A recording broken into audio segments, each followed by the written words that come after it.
This is the all-electric Nissan Ariya, and it's the company's second electric vehicle. This one here is the entry-level Engage trim, and it comes in at just under £40,000, and for that you get a 63 kilowatt-hour battery pack and around 250 miles of range. Other models have an 87 kilowatt-hour pack and around 330 miles of range, and in the near future there is supposed to be a performance Nismo version coming soon. The Ariya is Nissan's first passenger vehicle without the CHAdeMO connector. This one has a dual CCS connector and supports 130 kilowatt DC, which means 10 to 80% in 35 minutes, and depending on the optional extra you pick, this can support 7.4 kilowatt or 22 kilowatt AC. Overall, the front design of the Nissan Ariya is actually pretty nice. It's quite a minimalist design in some places, and we have got Nissan Qashqai inspired headlights, as well as this very reflective black plastic section. This section I can imagine getting quite scuffed and scratched, especially with different car washes. There is also some blanking plates here. Some other models do have LED fog lights, but this particular trim does not include those. Despite being a large car, underneath the bonnet we don't find any storage, just the uncovered electronic gubbins. Would it be nice to have some storage, Nissan? For the front interior of the Nissan Ariya, it seems the company has adopted a brand new and bold design language, and it looks fantastic. The exterior of the car looks great as well, and then the front interior has got these nice elements everywhere. So we have got this fake wood effect on the dash here, which houses these very futuristic looking haptic buttons. We've got some down here as well for e-pedal and the drive modes as well, and they give a nice little sort of vibration as you click them. These aren't perfect, but don't get me wrong, they are 1,000 times better than having all the climate control stuff on the screen. At least with these you can sort of get your eye off the road for not too long, if that makes any sense. On the floor we have got this very premium feeling shag pile carpet, which feels exceptionally soft underfoot. And then just underneath the dash there is this hexagonal effect glow box, which provides some sort of mood lighting at night time, and we have got that effect in the door here as well, which looks fantastic. The seats here are the entry-level seats. We can get leather seats as well, but I personally love these grey cloth seats. They remind me of the Honda E in certain aspects. They are incredibly comfortable, incredibly supportive, and they feel like some massive sofa, and you can get very, very comfortable. I can imagine these being very nice on a long journey. The cup holders down here are pretty interesting. These two little flaps to grip your cups, with a little tray to get rid of it as well. Got the gear selector straight from the Nissan Qashqai, and that's pretty intuitive to use. We have got a D and B mode. The B mode gives you a bit more regen as well. It did take me a few minutes to find them, but we do have some USB ports in the front here. Yes, while the system does support wireless Apple CarPlay, you might need to charge your phone with a cable from time to time. So there are some USB-C ports and USB-A ports down there, as well as a 12-volt socket as well. And then the steering wheel itself is a really good size, really comfortable, got a leather material. We have got some controls here. They are not haptic, which is thankful, but they have got some physical controls for the cruise control and all the various things you need in the car. But overall, the front interior is really nice, real big step up from other Nissans that I've driven before, and I think it'll be a really nice place to spend a journey.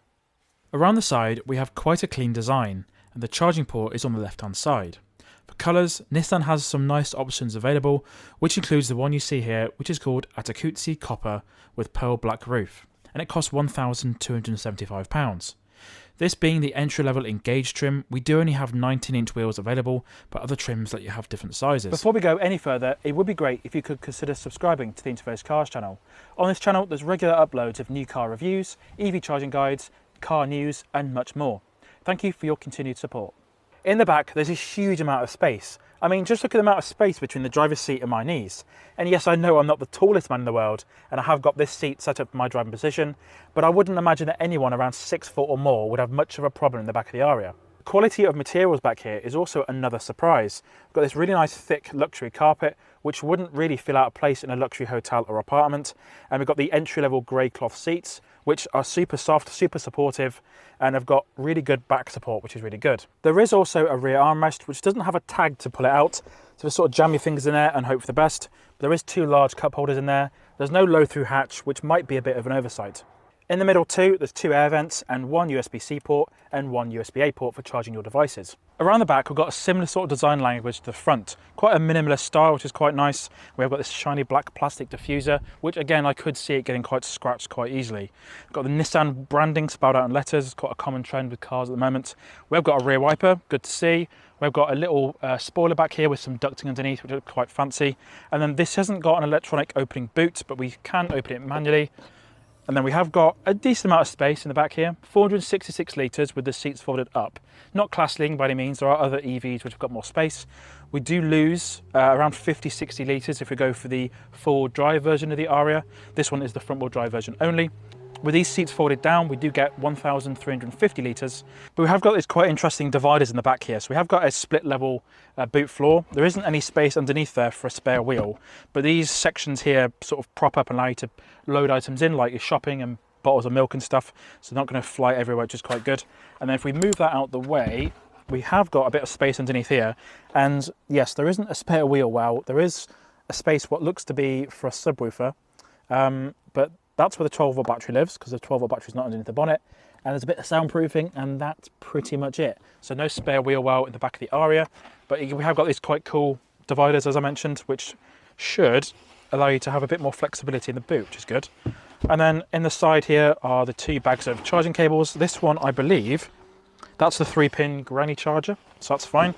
And we have in this side got a Type 2 socket for public charging and home charging as well. So decent amount of space in the back, but again, not class leading. So then, what is the Nissan Ariya like to drive? Well, overall, it's actually pretty good. It's by no means perfect, and there are a few things on it that I would like to see improved with a Gen 2 version. But for what it is, it's actually all right. So I want to rattle through a few things and just go over what I like and dislike about the driving experience. So performance-wise, it's actually pretty good as well. So this one is the entry level of trim, and we do have a single motor which is driving the front wheels. Other trims have four-wheel drive, and as I mentioned earlier, there is supposed to be a Nismo coming pretty soon, with probably way more power than anyone would ever need. The acceleration's good. It's pretty brisk. Handling-wise, it's all right. You can definitely feel that it's relatively tall. It does sort of body roll into the corners a little bit, so I can see with a bit of stiffness and a bit of work that the Nismo version could be quite interesting. Okay, let's look at the efficiency as well. So I drove back from Wales yesterday and I did about 140 miles. An average is about 4 miles per kilowatt hour, just slightly under that. Its rangeometer, or the guessometer as people call it, it can make you a little bit worried at times. And so it can take a little while to show the range that you're going to get, if that makes sense. So like if you join the motorway, what it might do is just drop range quite quickly and then catch up and do its maths a bit later. So in terms of the ride and comfort and things, the Ariya isn't perfect. We have got very large rubbery tyres. I mean, there's a lot of tread, a lot of sidewall on the tyres themselves, which generally should mean that we get a lot more comfort and the ride should be a lot more plush. It's not really doing that in this vehicle. It's pretty comfortable in some situations and it's pretty uncomfortable in some other ones. So for example, going over speed bumps, it's fine, you can't really feel them. But when you go over a more jaggedy, rough road, the car just gets a little bit upset about doing it. And the ride can be a little bit bouncy and all over the place. So that leaves a lot to be desired, but overall it's actually not too bad. But it's just there's a few little areas that could be improved, really. It'll be quite good. So I did mention we got a single motor front-wheel drive, and the one pedal driving mode on this car is actually, again, it's actually all right. Seems to be a trend with this vehicle, it's all right. But we haven't got a very strong regen pedal. So we have got a few different drive modes. We have got D and B. So B will give you a little bit more engine braking, as you call it. And then we have got an E pedal, which thankfully stays on all the time.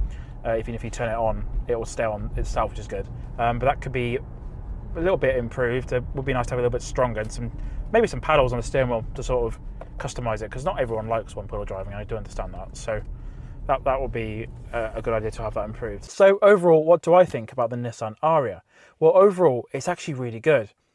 Considering this is Nissan's second EV, apart from their vans and stuff, it's actually really good. The problems start to come up when you look at the financials. So this is £39,000 to buy. That's the same price as a Tesla Model 3, and this has less range, slower charging speeds, less efficiency as well. So when you look at that side of it, it's a little bit, is it kind of worth it? But with this, you get a bit more of a practical sized boot opening as well, so you get push chairs and things in it. So from that sort of side, it might be quite good. And on paper, while this has got slow charging speeds and also not as much range, I took it on a road trip to Wales over the weekend, and it was awesome. It was absolutely fine. It did really well on efficiency. I used Tesla chargers. It was really fast as well. So it was fast enough, sorry, to be not annoying. So in that side of it, it's actually all right. You look at cars on paper, they might not seem as good as they actually are in person. Now, would I actually recommend the Nissan Ariya? I think I would if it was the right price. So if you managed to find a good lease deal for it and it worked out right and the other options weren't quite as good, then yeah, definitely. The interior is actually really nice. We've got really thick carpet, nice comfy seats. We have got some haptic buttons down here, but they're not awful. We have got wireless Apple CarPlay, so that sort of does remove the annoyances of the slow operating system on this car. But overall, it's actually quite good. So that's going to do it for this video. If you enjoy this type of content, please subscribe to the Interface Cars channel. Like this video if you did. My name's Alex, and I'll see you again next time.